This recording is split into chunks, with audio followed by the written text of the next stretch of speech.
Bonjour and welcome to this Eurovision reaction and review. Today, surprisingly, we got the French song. Now, the French song has been released for about a month now, but from what I can gather, it wasn't on the iTunes chart at the time of the announcement that this was the Eurovision song. It's now at spot number 60, and I'm kind of expecting that to go a bit higher. Today, we have the song Requiem by Alma. From what I've heard, it is entirely in French, and I hope that it stays that way if you are watching French Delegation. One fun fact that I found out about this song is that the writer, Nazim Khaled, or Khaled, I'm still not quite sure how to pronounce that name, co-wrote the 2016 entry. Let's see how this song goes. This is very French pop, yeah.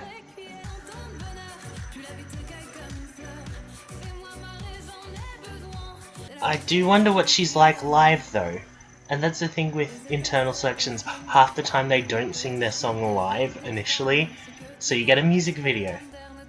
Maybe it's just how formulaic You Are the Only One was, but this reminds me of You Are the Only One. The thing about that is that I could hear that played on the radio, very definitely. How that's going to work live I am kind of scared of, but that being said, I would listen to this again. I would definitely put this onto my phone. I feel like that in my second and third listening, I'm just gonna like this a bit more each time. And you know what?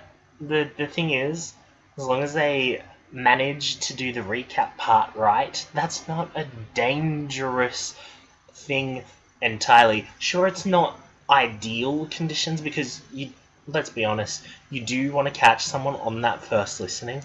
That was interesting enough that I'm like, oh yes, the French song. I don't have much else to say right now, but let's get into listens 2 and 3.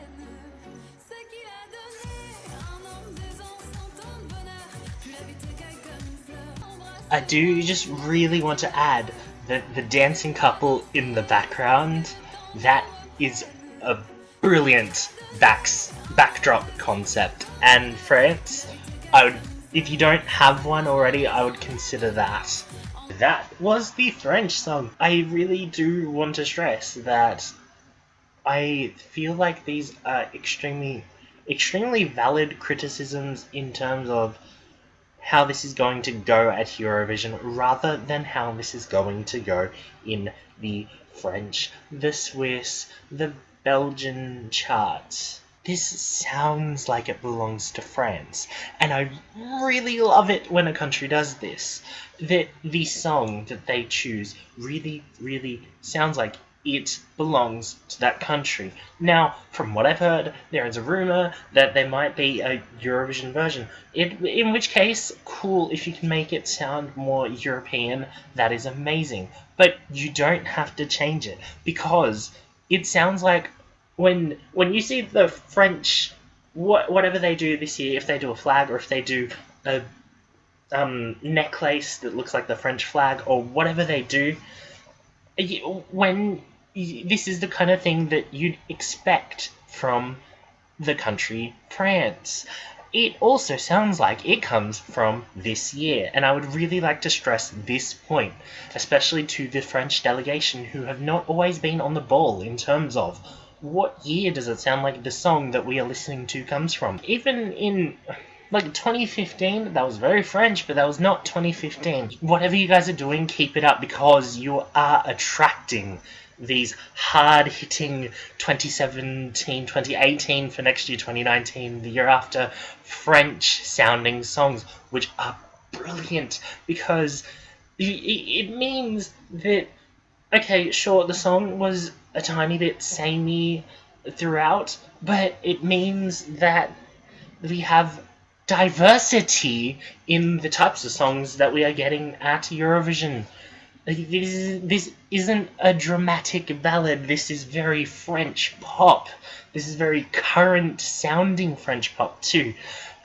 In the music video, I would like to point out that they totally have the background concept. If they wanted to have a couple doing some ballroom dancing on like random French buildings in the background, that would be awesome. Just make sure it doesn't overshadow Alma like it kind of did in the music video, but at the same point in time, the music video, yeah, like, you got enough Alma, but my focus seemed to be on the ballroom dancers. So yeah, just, if you're going to use that as your background concept, just be a little bit careful of how you manage to do that. Okay, I thought that it was very stylized.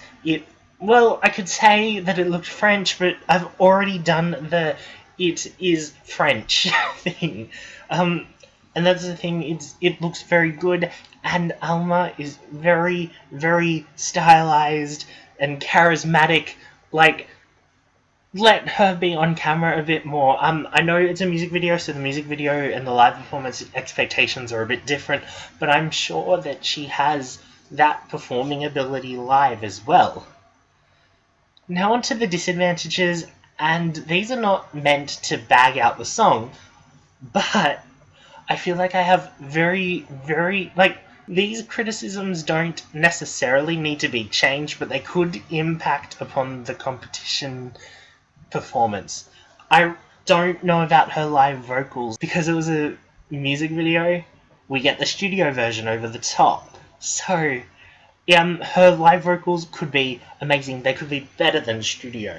And if that's the case, then France, you're on for a top 10 just by showing up. If that's not the case, and I do want to point out that that wasn't the case with Amir, and everyone thought he would come like top 3, but he ended up just missing out on top 5. I feel like Alma could do that if she's not very careful with her vocal ability. And look, you're in it for the long haul. Don't give it your all on the semi-2 rehearsal, because France is voting in semi-final 2. So please don't give it your all on that rehearsal clip. The formulaic song layout, that's fine. That is 3-minute pop all over. For those of you who don't know, even the radio edit is 3 minutes. So if they wanted to enter this version, and if they don't, I'm still putting this version on my phone. But it's 3-minute pop. To get rid of one of the elements can be very risky. My biggest disadvantage is this song grows on you each time that you listen to it, and I pointed this out in my listenings, that you can be a song that does this, but be very careful of where you recap, because you need the point where people are going to be like, oh yes, I really loved that part of the song. And I think for this song, unless there is something amazing on stage, that's the chorus. There are some songs where you don't want to recap the chorus because that's not where the most exciting part is. Unless this song is presented in the way that it should be, and I'm still not quite sure of that, that's up to you if you're watching French Delegation, then you really have to be extremely careful of what you do with this song on stage, what you do with this song when it comes to Eurovision itself. And then my final disadvantage, and I believe this is why I've heard rumours of a Eurovision version. This version of the song might not sell itself to people outside of the Francophile culture. And that sounds extremely terrible, because it is a gorgeous song.